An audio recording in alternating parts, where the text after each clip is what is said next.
Assalamualaikum warahmatullahi wabarakatuh.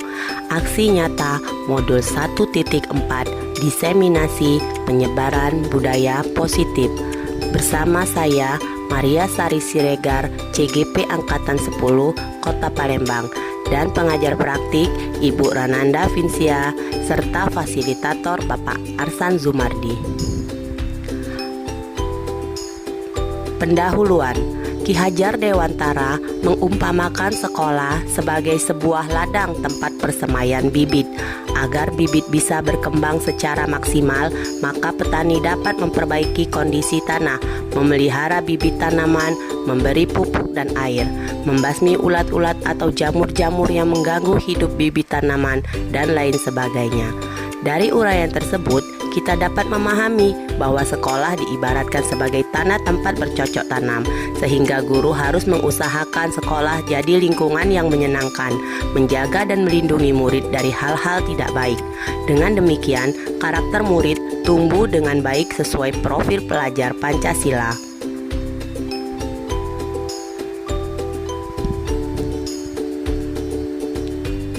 Tujuan aksi nyata budaya positif ini bertujuan menumbuhkan budaya positif di sekolah dengan meyakini nilai-nilai kebajikan universal serta menciptakan murid yang merdeka dan mempunyai disiplin kuat sesuai profil pelajar Pancasila. Lini masa. Yang pertama, menghadap kepala sekolah untuk menjelaskan pentingnya pemahaman budaya positif dan keyakinan kelas di sekolah, serta meminta izin untuk mendiseminasikannya kepada rekan guru lainnya. Kedua, berkolaborasi dan berkoordinasi dengan wali kelas yang lain untuk membuat keyakinan kelasnya masing-masing. Ketiga, memantau, merefleksi, dan mengevaluasi keyakinan kelas yang sudah dibuat. Keempat, mengumpulkan rekan guru untuk melakukan diseminasi pemahaman budaya positif dan segitiga restitusi.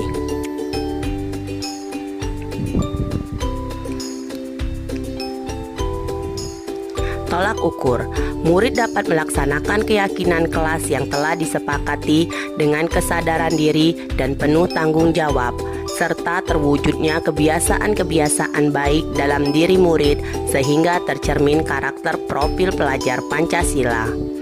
Rencana perbaikan, mengevaluasi kesepakatan kelas yang telah dibuat secara berkala, menempatkan diri pada posisi kontrol manajer secara konsisten dan berkelanjutan, menerapkan segitiga restitusi pada setiap masalah yang ada, dan berkolaborasi dengan semua warga sekolah demi terwujudnya budaya positif. Harapan saya semoga penerapan budaya positif dapat terwujud agar tercipta suasana belajar yang aman, nyaman, dan menyenangkan.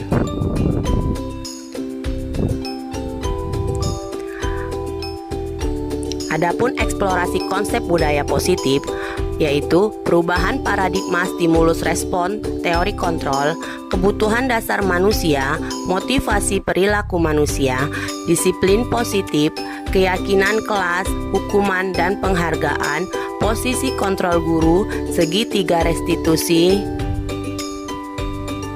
Selamat menyaksikan.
kebiasaan di sekolah yang tercermin dari sikap keseharian warga sekolah.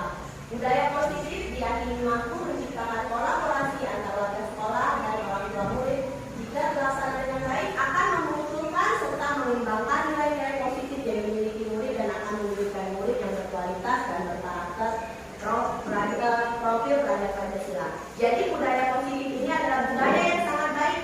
Budaya positif itu berupa nilai-nilai, keyakinan, kebiasaan-kebiasaan yang ada tercermin itu dari warga sekolah kita. Nah, di sini dalam kita mempelajari budaya positif ada beberapa eksplorasi konsep, yaitu yang pertama perubahan paradigma stimulus respon, teori kontrol. Yang kedua itu ada disiplin positif. Yang ketiga kebutuhan dasar manusia. Yang keempat motivasi perilaku manusia. Yang kelima keyakinan kelas, hukuman dan penghargaan. Keenam ada posisi kontrol guru. Yang ketujuh terakhir itu segitiga restitusi. Baik, kita mulai yang pertama. Perubahan paradigma stimulus respon. Perubahan paradigma. Bagaimana seorang bisa berubah dari paradigma stimulus respon kepada pendekatan teori kontrol? Kalau dalam stimulus respon, seolah-olah orang lain itu dapat kita kontrol, dapat kita kendalikan, sehingga kita dapat merubah orang lain itu menjadi apa yang kita inginkan. Kemudian kalau teori kontrol ini sangat bertolak belakang, sesuatu yang sudah kita kontrol sebetulnya tidak dapat kita kendalikan, karena yang dapat mengontrol diri kita itu adalah diri kita sendiri, bukan orang lain. Seperti pada saat Bapak Ibu boleh mengepalkan tangan ke tangannya, satu tangan. Nah, dan ada teman Bapak Ibu yang lainnya meminta Bapak Ibu untuk membuka kepala tangannya. Membuka kepala tangan Bapak Ibu. Bapak Ibu mau tidak kepala tangan Bapak Ibu itu Bapak Ibu buka? Kalau ada teman yang meminta. Mau nggak? Mau nggak membuka kepala tangan ini? Kalau ada teman yang ingin membuka kepala tangan Bapak Ibu. Ada yang mau, ada yang tidak mau. Tergantung. Tergantung. Nah, itu berarti menyatakan bahwa bahwasanya teori kontrol itu kita yang mengendalikan, bukan orang lain. Itu jadi kalau orang lain bilang, "Bu, kamu buka tangannya, saya ingin melihat kepala tangan itu." Tapi kalau diri kita tidak mau membuka kepala tangan itu, maka itu tidak akan terjadi. Jadi yang dimaksud dengan itu kita yang dapat mengontrol diri kita sendiri, bukan orang lain. Lanjut berikutnya tadi budaya positif ini budaya sekarang disiplin positif, menumbuhkan disiplin positif tidak didorong dalam diri murid tanpa hukuman dan hadiah yang bertujuan untuk menumbuhkan kemandirian murid. Bapak Ibu yang ada di sekolah ini, kita sebagai guru itu harus melaksanakan disiplin positif kepada anak didik kita, pada murid kita, tanpa melakukan hukuman, tanpa juga memberikan hadiah yang berlebihan bertujuan untuk menumbuhkan kemandirian murid. Jadi tanpa hukuman dan tanpa hadiah yang berlebihan. Boleh memberikan hadiah, tapi tidak berlebihan, karena nanti akan memberikan dampak juga yang tidak baik kepada murid kita untuk melatih kemandirian mereka. Nah, di sini juga ada kebutuhan dasar manusia. Di sini ada tabel seluruh tindakan manusia itu memiliki tujuan tertentu. Semua yang kita lakukan adalah usaha terbaik kita untuk mendapatkan apa yang kita inginkan.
diri kita. Jadi ada motivasi perilaku manusia ini yang pertama untuk menghindari ketidaknyamanan atau hukuman. Jadi kita melakukan sesuatu, murid kita melakukan sesuatu karena dia menghindari ketidaknyamanan atau hukuman. Jadi misalkan dia mengerjakan PR, karena gurunya mengatakan bahwa kalau besok tidak mengerjakan PR, kamu ibu berdirikan di kelas. Kalau tidak mengikuti upacara dengan baik, kaget sebelum salah, ibu tegak dari tengah lapangan itu. Nah, itu jadi mereka melakukan sesuatu itu bukan dari diri mereka, tapi mereka takut untuk merasakan hukuman, merasakan ketidaknyamanan. Jadi mereka melakukan aktivitas itu. Baik, Bapak Ibu tadi itu untuk menghindari ketidaknyamanan atau hukuman. Kemudian yang kedua, motivasi perilaku manusia itu untuk mendapatkan imbalan atau penghargaan dari orang lain. Tetap itu maksudnya motivasi eksternal. Apa yang saya dapatkan apabila saya melakukannya. Nah, jadi kalau kita merasa nih, apabila kita memberikan imbalan kepada mereka, mereka merasa kalau saya melakukannya, nanti saya mendapatkan hadiah dari ibu itu. Saya mendapatkan hadiah dari bapak itu. Itu pasti motivasi eksternal yang ada dalam diri murid kita. Nah, yang terakhir ini untuk menghargai diri sendiri. Ini motivasi internal bertujuan disiplin positif. Saya akan menjadi apa seperti orang yang seperti apa bila saya melakukannya. Jadi sudah mulai muncul motivasi intrinsik daripada murid tersebut untuk melakukan kegiatan, melakukan aktivitas pembelajaran itu muncul dari mereka sendiri. Bukan mereka takut akan mendapatkan hukuman, bukan mereka akan mendapatkan imbalan atau penghargaan, tapi memang untuk diri mereka sendiri. Dan inilah yang harus kita arahkan, kita munculkan dari diri murid kita untuk menciptakan disiplin positif. Keyakinan kelas dan langkah pembentukan keyakinan kelas. Jadi keyakinan kelas itu sesuatu yang diyakini bersama, yang berasal dari penyatuan pikiran untuk menjadi nilai kebaikan dan dilaksanakan di kelas dengan penuh tanggung jawab. Keyakinan kelas itu memang sudah kita laksanakan dari tahun ajaran baru. Kita membuat rapatnya, bagaimana ini rapatnya? Menanyakan kepada murid mengenai masalah dan harapan di kelas. Jadi begitu kita masuk ke dalam kelas, kita menanyakan kepada murid masalah apa yang ada dalam kelas, harapan apa yang ada dalam kelas. Dan mereka mengatakan ingin kelasnya bersih, ingin kelasnya nyaman. Kemudian mulai ide murid untuk mencapai kelas pimpinan. Jadi kalau kelasnya ingin bersih, apa yang harus kita lakukan? Oh, kita harus melaksanakan piket kelas. Gitu. Kemudian mengambil kesimpulan dari ide murid dan ubah ide murid menjadi keyakinan kelas. Jadi dari keyakinan kelas tadi yang misalnya dia anak murid tadi mau kelasnya bersih, kita melaksanakan piket kelas, kita mau kelasnya ruang kelas kita nyaman, kita menghias kelas kita supaya menjadi nyaman. Itulah langkah pembentukan keyakinan kelas. Nih, peraturan. Ini ada peraturan. Ini ada keyakinan kelas. Peraturannya selalu mengembalikan buku ke tempatnya. Keyakinan kelas itu berarti dia harus bertanggung jawab. Dilarang mengganggu orang lain. Keyakinan kelasnya harus menghormati orang lain dan diri sendiri. Jadi 15 menit sebelum pelajaran dimulai menghormati orang lain. Peraturannya dilarang melakukan kekerasan,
dengan lihat tabel ini.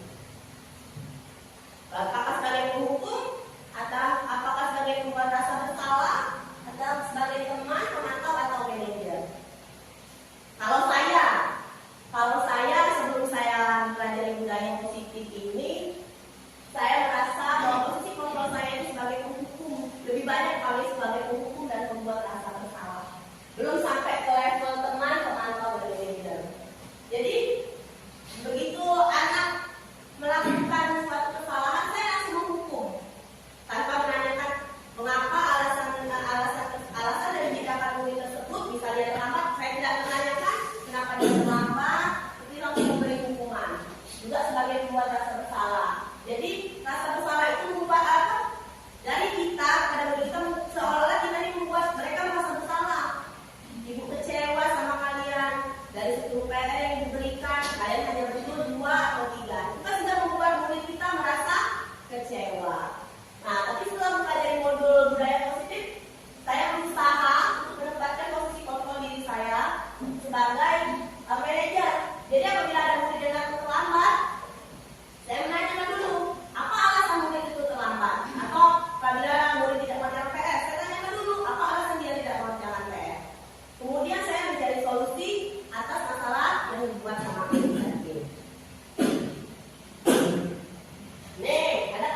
Nah,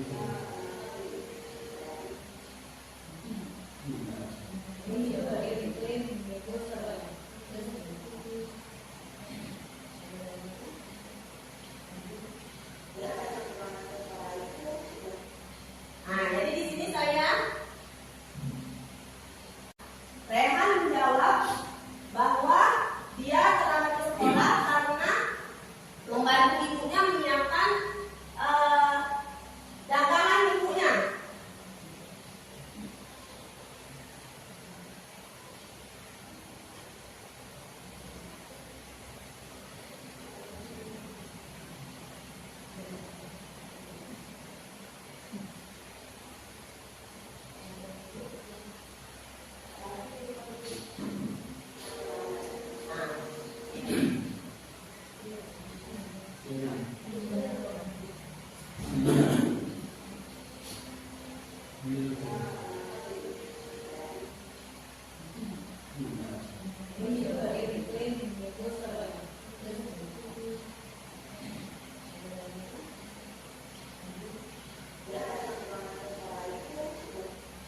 Nah, jadi di sini saya menanyakan kepada si Rehan alasan dia datang terlambat sekolah. Dan Rehan menjelaskan bahwasanya dia terlambat sekolah itu tadi karena membantu ibunya menyiapkan dagangan di pagi hari.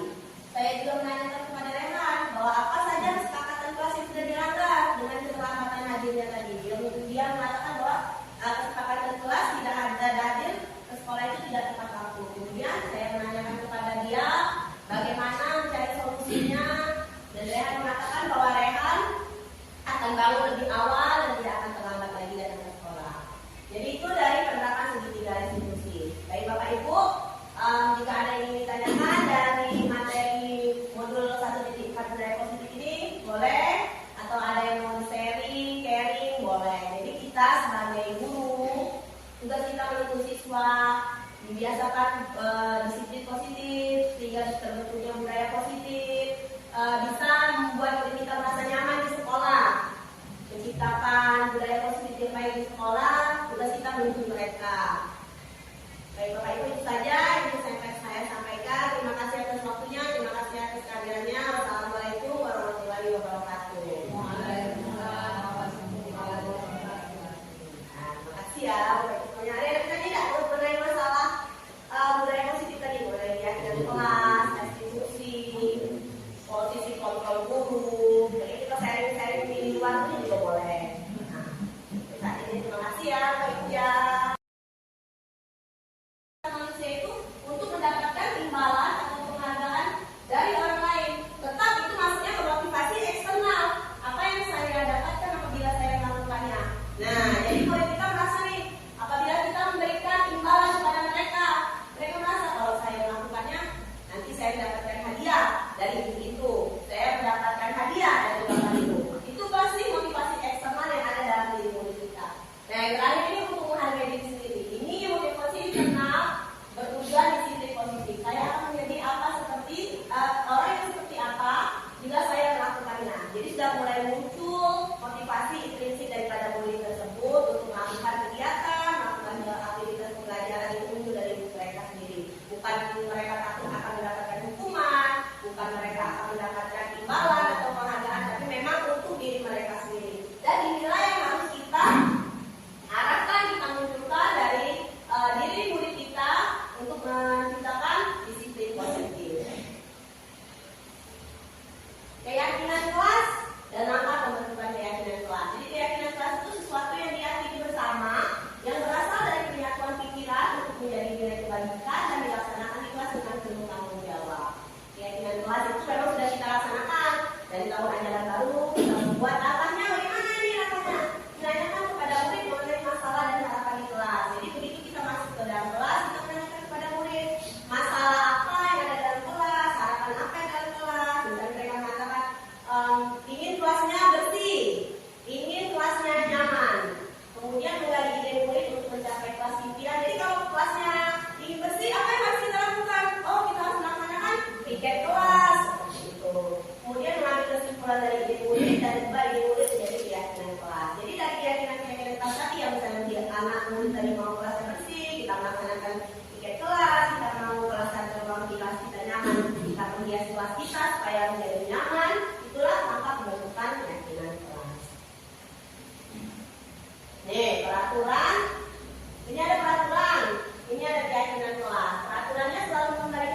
murid kita ketika mereka melakukan kesalahan. Padahal hukuman dan sanksi itu berbeda. Hukuman itu kita lakukan langsung kepada anak murid kita tanpa kita ada persetujuan antara kita dan murid kita. Kalau sanksi atau konsekuensi itu kita melakukan persetujuan juga dengan mereka, seperti di awal kelas tadi, kesepakatan keyakinan kelas tadi. Ketika ada anak datang terlambat, kita langsung meminta mereka berlari keliling lapangan. Itu termasuk hukuman, karena itu tidak ada di awal kesepakatan antara kita dan murid kita. Tapi kalau sanksi atau konsekuensi itu sudah ada terlebih dahulu kesepakatan antara kita dan murid kita. Kalau hukuman itu sesuatu yang menyakitkan harus terjadi. Jadi kalau hukuman itu lebih kepada fisik, hukuman fisik, menyuruh anak, memberi hukuman anak lari keliling lapangan, atau meminta anak mengulang pelajaran sampai itu kan fisik.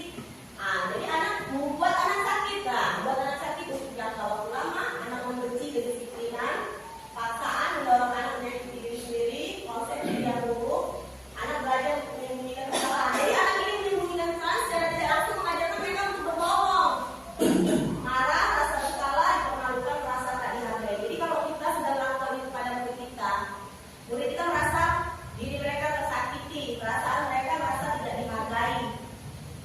Mereka merasa benar-benar mendapat hukuman dari perbuatannya oleh kita sebagai guru. Tapi kalau konsekuensi, anak lebih menghargai disiplin, stimulus tanggapan, mendorong anak lebih mudah menyesuaikan diri, konsep diri baik, anak belajar untuk mematuhi peraturan, kehilangan hak juga tidak nyaman diajarkan untuk sementara. Jadi kita sebagai guru memberikan sanksi atau konsekuensi itu jauh lebih baik daripada menjadi hukuman kepada murid kita. Nih, ada beberapa item seperti mencatat 100 kali di dalam buku. Kalimatnya, saya tidak terlambat lagi karena terlambat datang ke sekolah. Itu merupakan hukuman atau sanksi? Hukuman. Hukuman karena apa? Mencatat 100 kali itu kan membuat anak merasa apa? Merasa capek, membuat anak merasa lelah, seperti itu kan. Itu kan mengenai fisik daripada murid kita. Apalagi ada keliling lapangan basket 2 kali karena terlambat hadir di sekolah. 1 kali aja keliling lapangan itu sudah capek, apalagi 2 kali. Murid diminta push up 15 kali kalau tidak menggunakan masker. Itu kan luar biasa hukumannya. Menggantikan kertas teman yang dari coret-coret itu termasuk sanksi. Membersihkan tumpahan air di meja karena tersenggol saat belajar itu sanksi. Murid disuruh menggunakan sepatu sehari di sekolah karena tidak menggunakan sepatu hitam, itu juga hukuman. Kemudian lari keliling lapangan basket 2 kali karena terlambat 10 menit untuk pelajaran video apa, itu termasuk sanksi. Mungkin seperti yang saya bicarakan tadi, bahwa sanksi itu sudah ada kesepakatan antara murid dengan guru. Jadi di sini untuk pelajaran video apa mungkin dengan guru. Jadi di sini untuk pelajaran video apa mungkin gurunya menerapkan sanksi bahwasanya jika si murid terlambat datang pelajaran video apa, dia minta murid itu untuk lari keliling lapangan basket.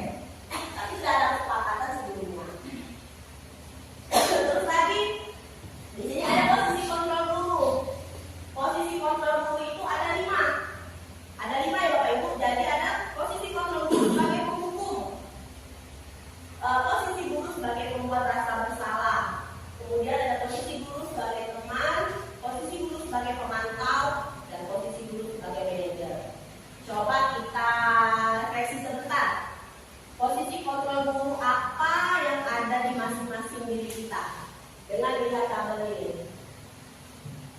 Apakah sebagai penghukum, atau apakah sebagai pembuat rasa bersalah, atau sebagai teman, pemantau, atau manajer?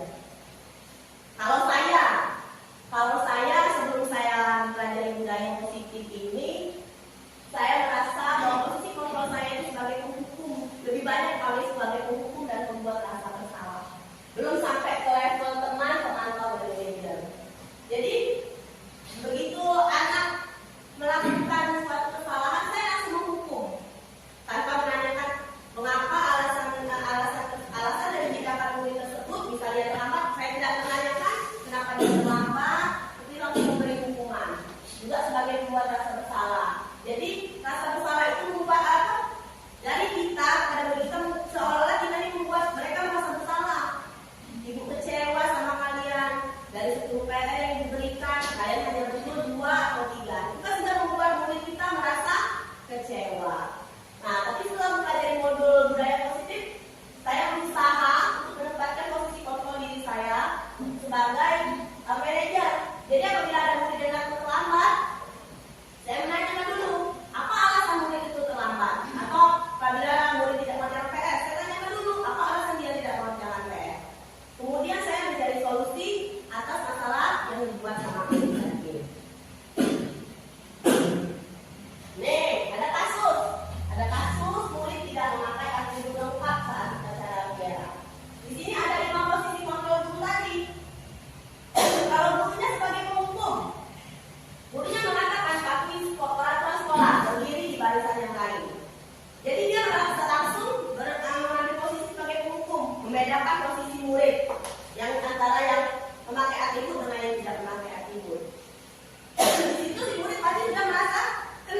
kerjakan apa yang seharusnya kamu lakukan. Nah, yang terakhir manajer, apa kamu tahu kesalahan kamu?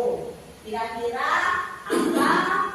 Bagaimana pendapatmu untuk memperbaiki kesalahan tersebut? Jadi mencari solusi. Kalau manajer itu mencari solusi, bukan hanya menghukum tanpa memberikan solusi, tetapi menanyakan dulu alasannya, kemudian mencari solusinya. Nah, ada lagi segitiga restitusi. Apa sih segitiga restitusi itu?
bisa membuat diri kita merasa nyaman di sekolah, menciptakan budaya positif yang baik di sekolah, tugas kita mendukung mereka.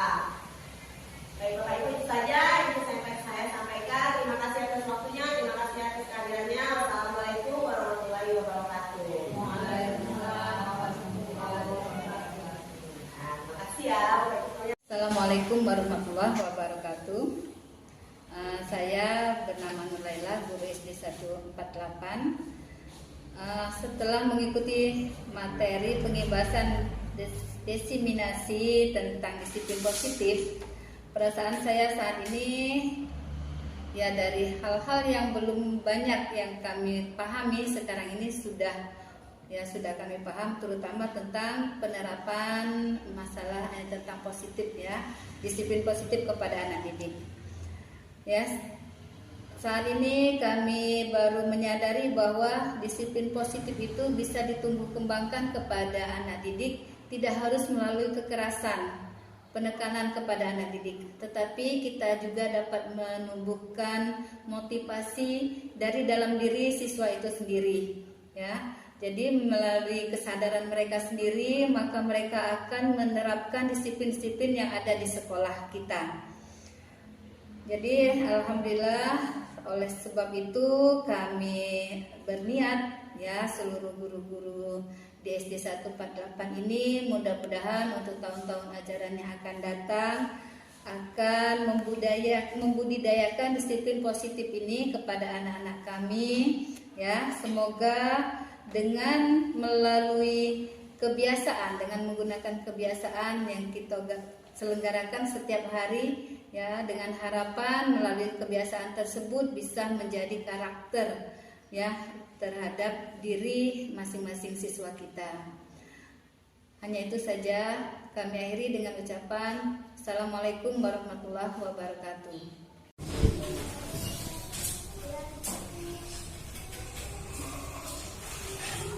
Baik, Assalamualaikum warahmatullahi wabarakatuh.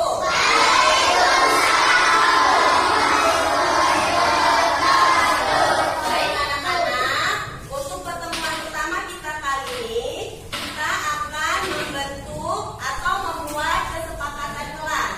Ada yang tahu apa itu kesepakatan kelas? Hah?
Bu,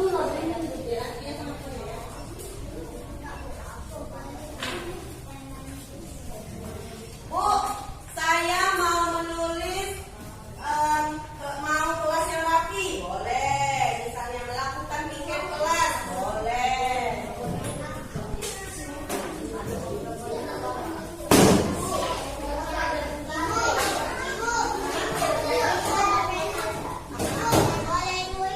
Boleh, nah lebih banyak.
kesepakatan kelas, Ibu Sari mengajak kami berdiskusi dan membimbing kami, serta memberikan kami berbagai saran dan masukan kepada kami.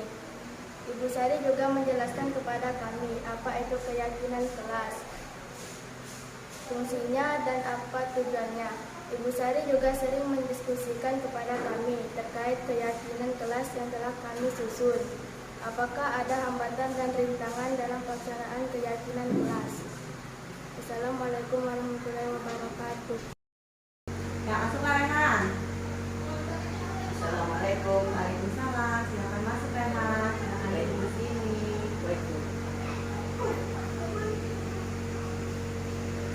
Rehan, apakah kamu tahu alasan ibu memanggil kamu ke sini?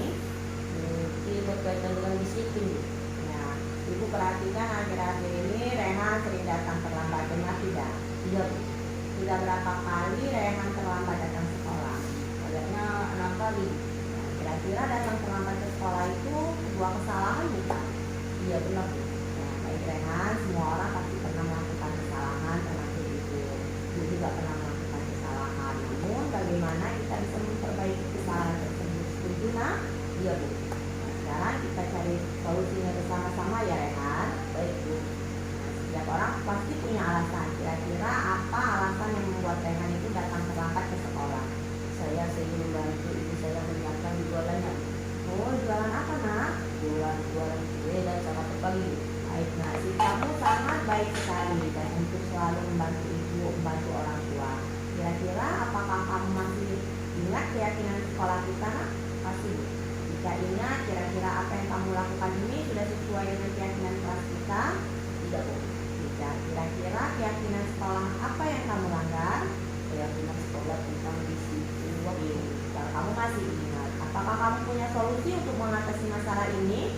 Iya, Bu. Pertama, saya minta maaf karena sering datang terlambat. Kedua, saya akan mengatur waktu saya membantu orang tua berjualan, Bu. Ya. Ketiga, saya akan datang tepat waktu ke sekolah.